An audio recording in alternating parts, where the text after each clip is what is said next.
Amém, meu irmão, graça e paz. Sentadinho do jeito que você está aí, fecha os teus olhos. Faça uma oração, peça para Deus falar contigo essa noite. Meu Deus, em nome de Jesus, obrigado, Senhor, porque o Senhor nos trouxe aqui essa noite. Que no nome de Jesus a Tua palavra fale conosco. Que Teu Espírito Santo venha ministrar os nossos corações, a Tua vontade, nos alinhando com o Teu trono. Que saiamos daqui mais perto de Ti, meu Deus, mais alinhados com o Teu trono. Nos abençoa, fala conosco. Que o Espírito Santo tenha liberdade, meu Deus. Seja repreendido todo atrapalho. Seja repreendido no nome de Jesus toda ação maligna tentando impedir a Tua palavra, a semente de entrar nos corações. Que a Tua mão poderosa seja derramada sobre as nossas vidas nessa noite. Em nome de Jesus. Diga amém. Abra a tua Bíblia em Gênesis 41, meu irmão. Gênesis capítulo 41. Enquanto você abre, eu vou lhe contextualizar um pouco. Gênesis capítulo 41 fala um pouquinho sobre José do Egito. Quantos conhecem a história de José? Diga amém. É uma história bastante conhecida, né, meu irmão? Eu vou lhe falar aqui bem rápido para a gente lembrar. José, né? Ele foi vendido pelos seus irmãos para o Egito. E lá no Egito, ele começou a ser escravo na casa de Potifar. E lá Deus o abençoou. Abençoou tanto que ele virou mordomo na casa de Potifar. Só que a esposa de Potifar botou o olho em cima de José. E como José não quis nada com ela, a esposa de Potifar armou, né, e José foi preso, acusado injustamente. Passou, se não me falha a memória, 17 anos na prisão. Lá ele interpretou o sonho do padeiro, interpretou o sonho do copeiro do rei. E quando o padeiro morreu, né, e o copeiro foi recolocado ao seu posto, e o faraó teve 2 sonhos, né? Ele viu 7 vacas gordas subindo o rio Nilo, e logo após essas 7 vacas gordas, ele viu 7 vacas magras subindo o rio Nilo, e as 7 vacas magras engoliam as 7 vacas gordas. Depois ele teve um outro sonho que ele viu 7 espigas de milho boas, bonitas, cheias. E depois ele viu 7 espigas de milho queimadas, finas, pequenas. E as 7 espigas de milho queimadas e pequenas engoliam as 7 espigas de milho boas. E ninguém no Egito conseguiu interpretar aquele sonho, até que o copeiro lembrou que José interpretou o seu sonho, falou para o faraó. E aí o faraó mandou buscar o José lá da prisão, e José interpretou o sonho, né? O sonho significava que haveriam 7 anos de fartura no Egito, e depois haveriam 7 anos de fome no Egito. Só que os 7 anos de fome iriam ser tão grandes que ninguém nem ia se lembrar dos 7 anos de fartura. E aí, meu irmão, vamos aqui para o versículo 38. Gênesis capítulo 41, verso 38, diz assim: Perguntou, pois, o faraó a seus oficiais: Acaso acharíamos um homem como este, em que haja o Espírito de Deus? Depois disse faraó a José: Visto que Deus te fez saber tudo isso, ninguém é tão entendido e sábio como tu. Tu estarás sobre a minha casa, e por tua boca se governará todo o meu povo. Somente no trono eu serei maior do que tu. Disse mais faraó a José: Vê, eu te hei posto sobre toda a terra do Egito. Então tirou o faraó o anel da sua mão e pôs na mão de José, e o fez vestir roupas de linho fino, e pôs um colar de ouro no seu pescoço. Até aí. Meu irmão, eu quero falar com você aqui um pouquinho sobre a vida de José, e mais especificamente sobre 3 características que se destacam sobre a vida de José, que são 3 características que são modelo para a nossa vida, são 3 características que mostram como a vida de José foi transformada e moldada ao longo da sua trajetória. É interessante a gente perceber como José dormiu, esquecido na prisão, e acordou no outro dia como governador do Egito. Isso quer dizer que Deus pode mudar uma história de um dia para o outro, amém? Diga assim: Deus pode mudar a minha história de um dia para o outro. Você crê? Diga amém. Meu irmão, não importa a situação que você está passando, um problema complicado, difícil, não tem isso para Deus. Deus pode mudar a tua história de um dia para o outro. Você pode dormir cheio de problema e acordar dentro de um milagre. Diga amém. Porque é isso que Ele faz. Ele transforma problema em milagre. Ele transforma tristeza em alegria. E Ele vai fazer isso na sua vida no nome de Jesus. Glória a Deus. 6 pessoas acreditaram nisso. Eu vou lhe dar outra chance. Deus vai transformar os teus problemas em milagre em nome de Jesus. Porque é isso que Ele faz, meu irmão. A primeira característica que eu quero destacar de José aqui com você, meu irmão, está no versículo 15. Gênesis 41:15 diz assim: disse Faraó a José: eu tive um sonho e não há quem o interprete, mas de ti ouvi dizer que ouvindo contar um sonho podes interpretá-lo. Respondeu José a Faraó: isso não está em mim, mas Deus é quem dará a resposta de paz a Faraó. Diga assim comigo: isto não está em mim. Meu irmão, a primeira característica que eu quero falar para você é que José acreditava tudo a Deus. José dava crédito a Deus em todas as coisas. Ele não fazia questão de receber glória, ele não fazia questão de receber elogios. Ele queria que o nome de Deus fosse creditado. Ele queria que o nome de Deus fosse elevado no meio das coisas. A gente acabou de cantar aqui, né? Mais de ti e menos de mim. E isso era um reflexo da vida de José. José poderia muito bem dizer para o faraó: é isso aí, faraó, diz seu sonho aí que eu vou revelar o que significa. É isso aí, faraó, eu já revelei 2 sonhos, então tu pode dizer que esse aí que tu vai falar eu vou revelar também. Mas não, José tinha plena consciência, meu irmão, que todas as bênçãos que aconteciam com a sua vida, era a mão de Deus o abençoando. Não era a força do seu braço, não era a sua inteligência, não era a sua capacidade, não era porque ele sabia de muitas coisas, mas era Deus quem o abençoava. Existe uma expressão que diz aqui no verso 15, né, quando ele diz, aliás, verso 16, que ele diz assim: isso não está em mim. Diga assim comigo: o milagre não está em mim. Sabe de onde é que vem o milagre que você precisa, meu irmão? Vem dos céus, do trono de Deus, para a sua direção no nome de Jesus. Não está em mim, não está em você, não está no fulano, no ciclano, não. As bênçãos que você precisa, o milagre que você precisa, o livramento que você precisa, está em Deus, em nome de Jesus. Então José dava crédito a Deus em tudo que acontecia. Bom, deixa eu te perguntar uma coisa. Puxa aí da memória. Qual foi a última bênção que você recebeu de Deus? Puxa aí da memória. Você lembra? Qual foi a última vez que Deus te abençoou? Agora deixa eu te perguntar. Seja sincero. Você merecia essa bênção, esse milagre, sim ou não? A gente não merece, né, meu irmão? Mas mesmo assim Deus nos abençoa. Porque não está em nós, está nele. É Ele que é misericordioso. É Ele quem é abençoador. Diga assim bem alto, diga: o meu Deus é abençoador. Agora diga com voz de crente, diga: o meu Deus é abençoador. Você crê nisso? Diga amém.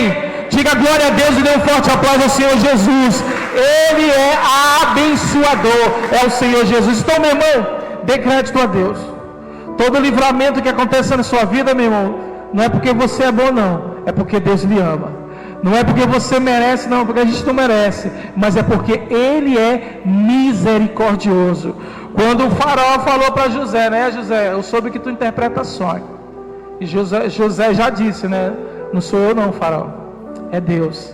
Isso não está em mim, isso vem dele. E isso precisa ser algo na nossa vida. Acreditar a Deus todas as bênçãos que nos acontecem, dar crédito a Ele em nome de Jesus. Segunda coisa, meu irmão, era que José via Deus em todas as oportunidades que chegavam até ele. Ele percebia como Deus abria portas para ele. O interessante, meu irmão, é que se você for olhar para a vida de José, ele tinha todos os motivos para dizer assim: Deus me abandonou, Deus não me ama, Deus não está nem aí para mim. Porque José foi vendido pelos seus irmãos, mentiram acerca dele. Quando ele parece que estava subindo de vida ali na casa de Faraó, na casa de Potifar, a esposa de Potifar mentiu sobre ele, ele foi para a prisão durante muitos anos. Mas José nunca colocou a culpa em Deus, pelo contrário, ele percebia e aproveitava as oportunidades que Deus lhe dava. Quero ler com você aqui, volta um pouquinho para o capítulo 39. Capítulo 39, versículo 4, diz assim, Gênesis 39, 4. Achou José graça aos olhos dele e o servia. Ele o pôs por mordomo da sua casa e entregou nas suas mãos tudo o que tinha. Meu irmão, isso aqui é quando José estava na casa de Potifar. José tinha sido vendido pelos seus irmãos, traído pela sua família, estava agora como escravo. Mas quando ele chegou na casa de Potifar, meu irmão, eu creio que José, para glorificar o nome de Deus, ele viu ali também uma oportunidade, porque ele começou a cuidar bem da casa de Potifar, dar o seu melhor na casa de Potifar, independente da situação, para que o nome de Deus fosse glorificado. Ele começou a dar o seu melhor na casa de Potifar, e foi isso que aconteceu. Potifar olhou para José e colocou ele como mordomo na sua casa. Ele foi abençoado, porque ele viu uma oportunidade, uma porta que Deus estava abrindo para ele. Agora vai lá para o versículo 21, ainda de Gênesis 39. Gênesis 39, 21 diz assim: o Senhor era com ele, estendeu sobre ele a sua benignidade e lhe concedeu graça aos olhos do carcereiro. Verso 22, de sorte que o carcereiro entregou nas mãos de José todos os presos que estavam no cárcere, e era José quem ordenava tudo o que se fazia ali. O carcereiro não tinha cuidado de coisa alguma que estava nas mãos de José, porque o Senhor era com ele, fazendo prosperar tudo o que ele empreendia. Meu irmão, até na prisão José tinha um motivo para ficar amargurado na prisão. José podia muito bem ficar chateado, emburrado, de mal com a vida, porque justamente quando as coisas parecem que estavam começando a dar certo para ele, lá na casa de Potifar, agora ele vai parar na prisão, injustiçado. Mas não, ele viu ali também uma oportunidade que Deus estava lhe dando. Ele deu o seu melhor. E o interessante é que o versículo 20 diz que então o Senhor de José o tomou, versículo 21, o Senhor era com ele, estendeu sobre ele a sua benignidade e lhe concedeu graça aos olhos do carcereiro. Era porque Deus estava abençoando José, e ele viu ali uma oportunidade, e percebeu que ali também Deus o abençoaria. Meu irmão, diga assim: independente da situação, Deus vai me abençoar. Você crê nisso? Diga amém. Irmão, independente da situação, independente do local onde você está, independente de como você está, sempre Deus vai abrir uma porta para você. Diga amém. Lá em 1 Coríntios 10, 13, a palavra de Deus diz que Deus não enviará tentação que você não possa suportar, e junto com a tentação Ele mandará um escape. Então Deus tem uma saída para cada problema seu. Diga amém.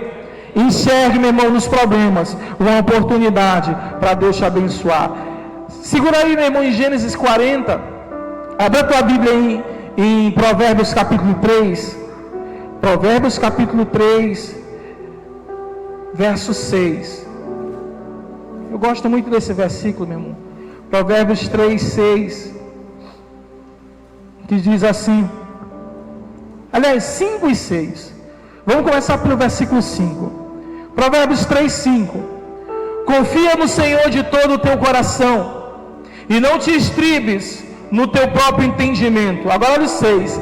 Reconhece-o em todos os teus caminhos, e Ele endireitará as tuas veredas.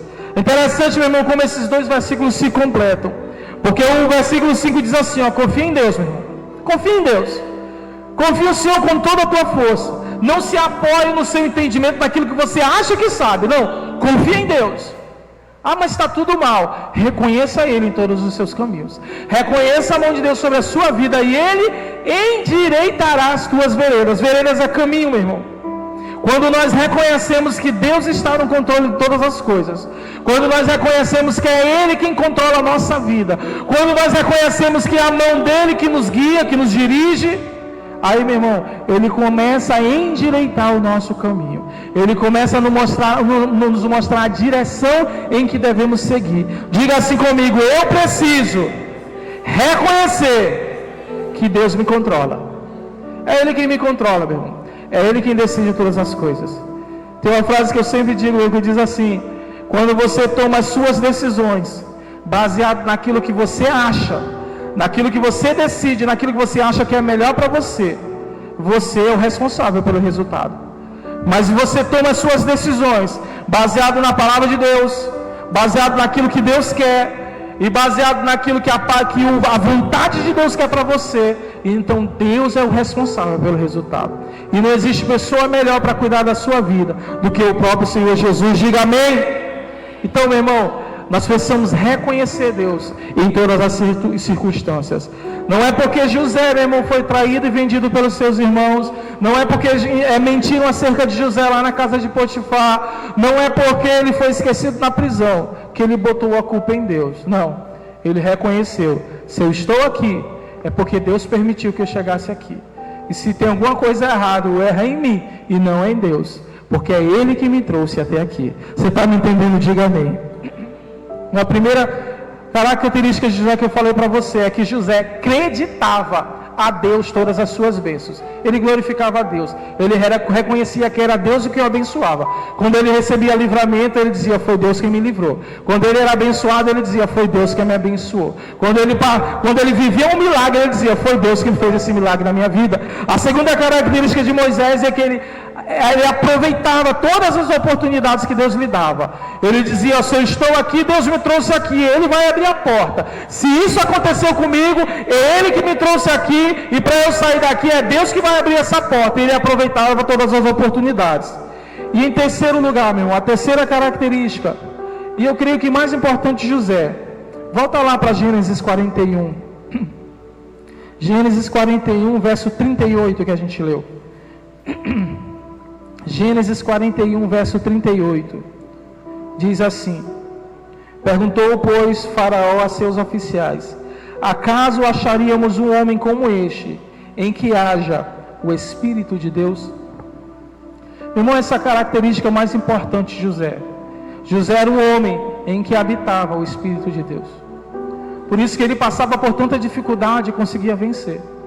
Por isso que ele passou por tanta coisa, e mesmo assim ele conseguiu não se amargurar. Ele não botou a culpa em Deus. Ele viu as oportunidades e aproveitou. Ele percebeu aonde Deus estava abrindo portas para ele, e foi ali que ele venceu. Por quê? Porque em José habitava o Espírito de Deus. A gente acabou de cantar, né? Mais de ti e menos de mim. É isso que eu e você precisamos. Que o Espírito de Deus habite em nós. Mais da presença de Deus em nossas vidas, mais do Espírito Santo, meu irmão, mais abertura para o Espírito Santo lhe guiar, mais abertura para o Espírito Santo lhe orientar, mais abertura na sua vida, para o Espírito Santo dizer o que Ele quer de você, o ouvido mais aguçado para ouvir a vontade de Deus, para que o Espírito Santo habite em você, e então você seja guiado por Ele, e não importa a situação que você passe, Ele sempre vai te tirar do cárcere e te levar para um lugar de bênção. Você crê nisso? Diga amém. Então, meu irmão, José é um modelo que nós precisamos seguir, um homem cheio do Espírito de Deus, um homem que buscava a vontade de Deus e aproveitou todas as oportunidades que Deus lhe deu, independente da situação. Por quê? Porque ele acreditava a Deus tudo o que lhe acontecia, dizendo: foi o Senhor que me trouxe aqui e é Ele que vai me tirar. Esse milagre foi Deus que me abençoou, esse livramento foi Ele que me deu, essa oportunidade é Ele quem está abrindo, porque ele era um homem cheio do Espírito de Deus. Diga amém. Então, meu irmão, fica de pé no teu lugar em nome de Jesus. Para a gente encerrar essa palavra.